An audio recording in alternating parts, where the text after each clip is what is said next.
And Governor Romney. Vice President Joe Biden set an aggressive tone throughout. What we're saying, more people signed these are from your own actuaries. Biden and Republican Vice Presidential candidate Paul Ryan clashed over several foreign policy issues, including last month's attack on the U.S. consulate in Benghazi, Libya, which killed U.S. Ambassador Chris Stevens and 3 other Americans.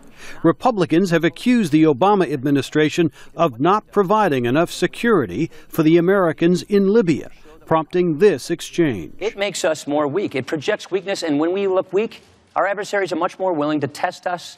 They're more brazen in their attacks. And with all due respect, that's a bunch of malarkey. Not a single thing he said is accurate. I will be very specific. This lecture on embassy security, the congressman here cut embassy security in his budget by $300 million below what we asked for. The two men also discussed Iran's nuclear ambitions, with Ryan charging that Tehran has grown closer to developing a nuclear weapons capability, a charge Biden dismissed. They say the military option's on the table, but it's not being viewed as credible. And the key is to do this peacefully, is to make sure that we have credibility. Under a Romney administration, we will have credibility on this issue.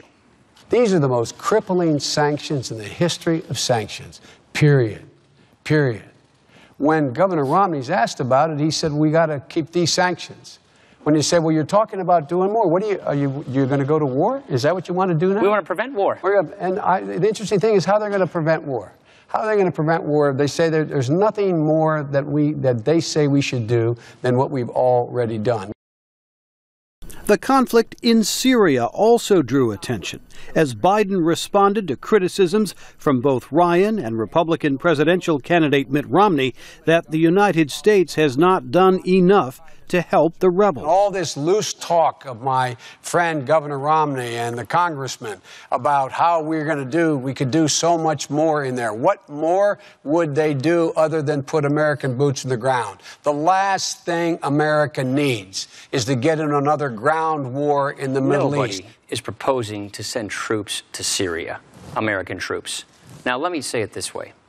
How would we do things differently? We wouldn't refer to Bashar Assad as a reformer when he's killing his own civilians with his Russian-provided weapons.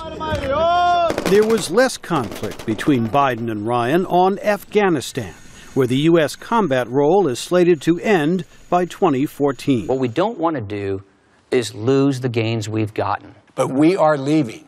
We are leaving in 2014, period.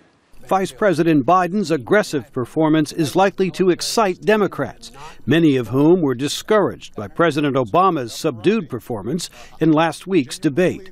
Public opinion polls show the race has gotten tighter in the wake of Mr. Romney's strong showing in last week's debate.